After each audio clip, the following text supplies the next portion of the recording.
જામનગરમાં રાત્રિના સમયે રફતારનો ખેર સામે આવે છે કે જ્યાં ગુરુદ્વારા સર્કલ પાસે સ્કોર્પિયો ચાલકે એક્ટિવાને ટક્કર મારી. એક્ટિવાને ટક્કર મારતા બે વિદ્યાર્થીને ઈજા પહોંચી. એક વીજ પુલ અને એક ઘરની દિવાલને પણ નુકસાન પહોંચ્યું છે. મેડિકલ કોલેજના બે વિદ્યાર્થીને ઈજા પહોંચી છે. રાત્રિના સમયે જ રફતારનો કહેર સામે આવ્યો હતો કે જ્યાં ગુરુદ્વારા સર્કલ પાસે સ્કોર્પિયો ચાલકે એક એક્ટિવાને ટક્કર મારી હતી અને જેમાં બે વિદ્યાર્થીઓને ઈજા પહોંચી છે. એક્ટિવા સવાર બે વિદ્યાર્થીઓને ઈજા પહોંચી છે. એક વીજપોલ અને એક ઘરની દિવાલને પણ નુકસાન. વધુ માહિતી સાથે સંવાદદાતા રવિ ફોનલાઈનથી જોડાયા છે. જી રવિ, સ્કોર્પિયો કાર કે જેના દ્રશ્યો પણ સામે આવ્યા છે, ચાલકને કોઈ ભાળ મળી છે ખરી અને વિદ્યાર્થીઓની શું સ્થિતિ છે?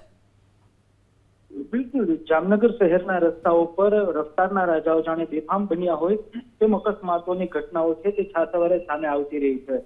એવામાં ગત રાત્રિની આ ઘટના છે, જેમાં શહેરના ગુરુદ્વારા સર્કલ નજીક એક પૂરપાટ ઝડપે દોડી આવેલ સ્કોર્પિયોના ચાલકે એક્ટિવામાં જઈ રહેલા મેડિકલ કોલેજના બે વિદ્યાર્થીઓને અડફેટે લેતા બંને વિદ્યાર્થીઓ છે તે ઈજાગ્રસ્ત થયા છે. તેઓની સારવાર છે તે હાલ જીજી હોસ્પિટલમાં ચાલી રહી છે.